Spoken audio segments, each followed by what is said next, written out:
Hello everyone, welcome back to our YouTube channel Study Hub. हमने start किया था transmission media and last lecture में हमने transmission media की टाइप कवर की थी गाइडेड मीडिया एंड उसकी सेकंड टाइप है अनगाइडेड मीडिया, जो कि आज हम कवर करेंगे। ये सब चीज़ें नेटवर्किंग टॉपिक के अंडर कवर हो रही हैं। जिन्होंने प्रीवियस लेक्चर्स नहीं देखे हैं वो चैनल में जाके ज़रूर से विज़िट कर लेना। हमारे सारे लेक्चर्स हैंड रिटन मटेरियल से कवर हैं।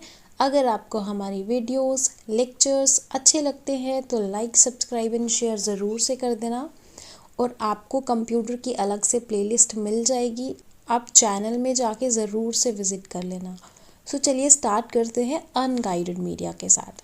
गाइडेड मीडिया में हमने क्या पढ़ा था कि वहाँ पे वायर यूज़ हो रही थी। Unguided media is a wireless. Unguided media में कोई भी वायर्ड सिस्टम नहीं होता है, कोई भी फिज़िकल पाथ फॉलो नहीं होता है। यहाँ पे जो भी सिग्नल्स ट्रांसमिट होते हैं वो वायरलेस होते हैं। Broadcast the signals through the air के थ्रू जो है सिग्नल्स को ट्रांसफ़र किया जाता है। Does not provide any direction, यहाँ पे कोई भी डायरेक्शन प्रोवाइड नहीं की जाती है। यहाँ पे जितने भी सिग्नल्स होते हैं वो अराउंड 360 डिग्री फैले होते हैं। ठीक है, अनगाइडेड मीडिया समझ आ गया। गाइडेड में हमने क्या पढ़ा था, वायर्ड, और ये है वायरलेस। सबसे पहले टाइप आती है इसकी इंफ्रारेड। इंफ्रारेड वेव्स जो हैं इनको हम थर्मल रेडिएशन भी बोलते हैं। ये एक short range wireless communication technique है। This is short range.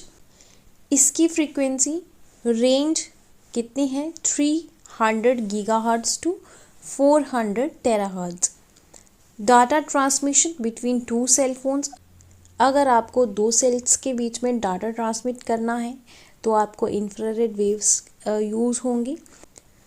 TV remote control operation between a computer and mobile phone in the same confined area. TV remote control, TV के साथ जो भी हम रिमोट यूज़ करते हैं उसमें भी इंफ्रारेड वेव्स की यूज़ किया जाता है।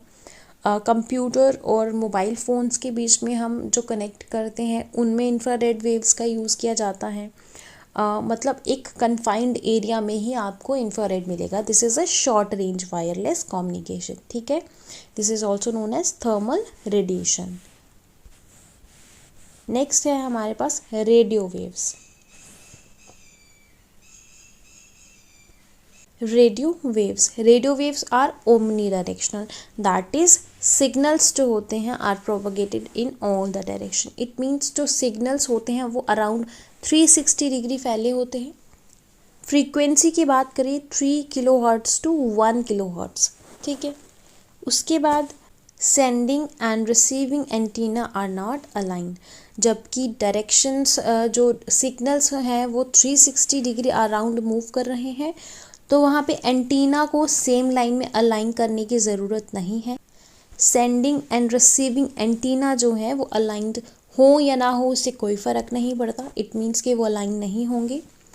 एग्ज़ाम्पल देखते हैं। एग्ज़ाम्पल है हमारे पास FM radio, TV, cordless phones. ये सब चीज़ें किसके अंडर आती हैं हमारे पास, रेडियो वेव्स के अंडर। ठीक है जी, उसके बाद इसके फ़ायदे देख लेते हैं।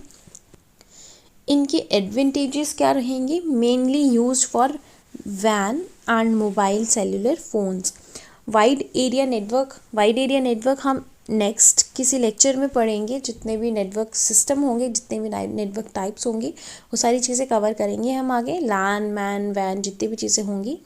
और मोबाइल फ़ोन्स में यूज़ किया जाता है radio waves. Cover large area cover करता है। जैसे इंफ्रारेड हमने क्या पढ़ा कि शॉर्ट रेंज होता है, वो शॉर्ट रेंज में ही काम करेगा।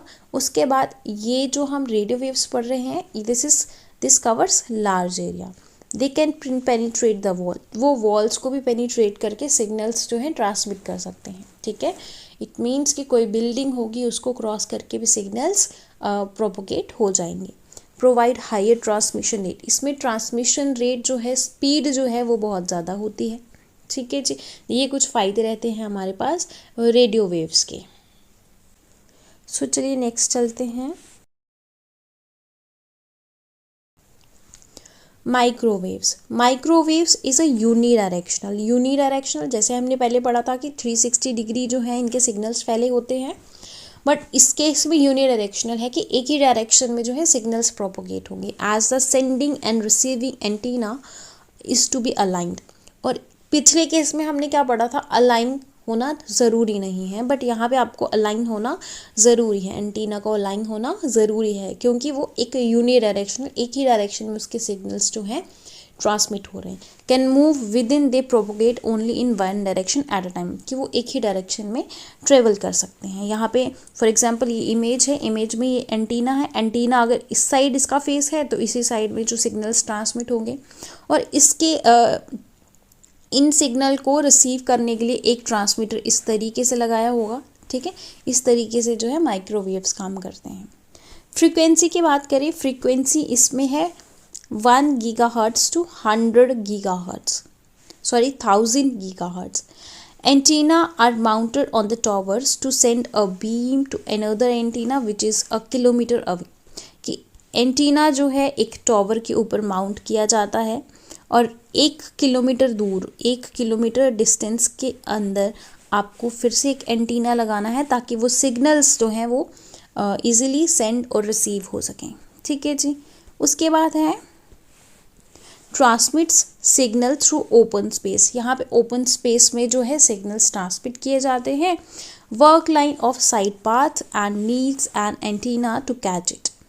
लाइन ऑफ साइट पाथ जो है फॉलो करते हैं। लाइन ऑफ साइट मतलब कि एक ही लाइन में जो है, एक ही लाइन में डायरेक्शन में मूव करते हैं, एक ही पाथ होता है इनका, और इनको एंटीना की ज़रूरत पड़ती है ताकि ये रिसीव कर सके उन सिग्नल्स को, ठीक है।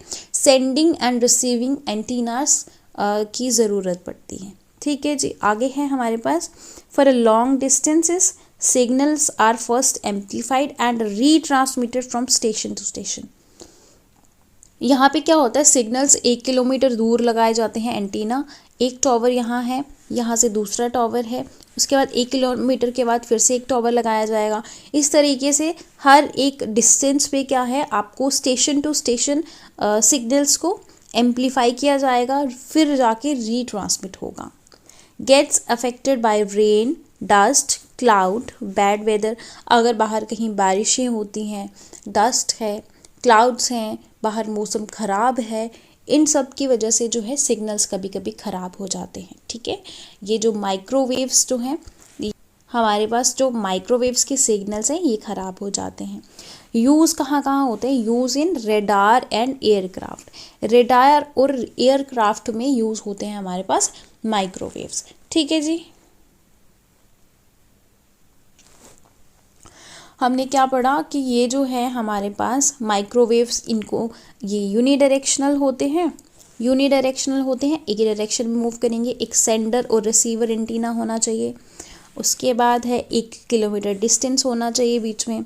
सिग्नल्स ओपन स्पेस में सेंड होंगे। Line of sight path follow करते हैं, एक ही पाथ फॉलो करेंगे, एक ही लाइन में फॉलो करेंगे। उसके बाद है स्टेशन टू स्टेशन जो है हमें सिग्नल्स लगाने की ज़रूरत पड़ेगी, और ख़राब मौसम, बारिशें, इन सब की वजह से इफ़ेक्ट होता है सिग्नल्स। यूज़ होता है रेडार और एयरक्राफ्ट सिस्टम में माइक्रोवेव्स। नेक्स्ट है हमारे पास सैटेलाइट कम्युनिकेशंस, ठीक है। Satellite communications is known for fast communication. सबसे ज़्यादा फास्ट कम्युनिकेशन जो है, फास्ट सिग्नल्स ट्रांसमिट होते हैं सैटेलाइट कम्युनिकेशन के through. And long distance communication, जो लॉन्ग डिस्टेंस कम्युनिकेशन होता है वो सैटेलाइट कम्युनिकेशन के थ्रू ही होता है। Earth station send signal to satellite, it amplifies it and send it back to the earth station. यहाँ पे क्या होता है, यहाँ पे एक अर्थ स्टेशन होता है। अर्थ स्टेशन से यहाँ से सिग्नल्स जाते हैं सीधा सैटेलाइट में, ठीक है। सैटेलाइट में जैसे ही जाएंगे वो सिग्नल्स को एम्प्लीफाई करेंगे, एड्रेस रीड करेंगे कहाँ जाना है, और सीधे डायरेक्टली वो जो है सेंड हो जाएगा रिसीवर को, ठीक है जी। इस तरीके से सैटेलाइट कम्युनिकेशन काम करती है। Life of satellite is 12 to 15 years. 12 से 15 साल तक सैटेलाइट जो है एक काम कर सकती है, ठीक है। एप्लीकेशन की बात करें, कहाँ कहाँ यूज़ आती है, ये कहाँ कहाँ यूज़ होती है सैटेलाइट कम्युनिकेशन। वेदर फॉरकास्टिंग करने के लिए काम आती है, रेडियो टीवी सिग्नल्स ब्रॉडकास्ट करने के काम आती है सैटेलाइट कम्युनिकेशन, मोबाइल कम्युनिकेशन जैसे मोबाइल पे कॉल्स करते हैं वो भी सैटेलाइट कम्युनिकेशन के थ्रू ही होता है। ठीक है, अगर हम देखें तो इसमें एडवांटेज क्या रहेगी, सैटेलाइट कम्युनिकेशन की बात करें तो इसमें एडवांटेज क्या रहेगी कि हमें केबल की कॉस्ट नहीं लगती, ठीक है ना, केबल की कॉस्ट नहीं लगती, रिपीटर की ज़रूरत नहीं पड़ती, रिपीटर स्टेशंस बनाने की ज़रूरत नहीं है, केबलिंग की कॉस्ट करने की ज़रूरत नहीं है। ये हमारे पास कुछ एडवांटेजेस आ जाते हैं। अगर मैं नुकसान की बात करूँ तो नुकसान इसमें यही है, और बहुत एक्सपेंसिव होता है। क्या होता है, एक्सपेंसिव होता है। ये सब नुकसान रहते हैं सैटेलाइट कम्युनिकेशन के। आई होप कि आपको यहाँ तक ये लेक्चर समझ आ गया होगा। नेक्स्ट लेक्चर में हम नेटवर्किंग टॉपिक के अंदर कुछ फीचर्स और इम्पॉर्टेंट फैक्ट्स कवर करेंगे। आई होप कि यहाँ तक आपको सारी चीज़ें समझ आ गई होंगी। अगर कोई भी डाउट क्वेरी होगी हमें कमेंट सेक्शन में लिख के ज़रूर से बता देना, और मिलते हैं नेक्स्ट लेक्चर में। Till then bye bye, take care.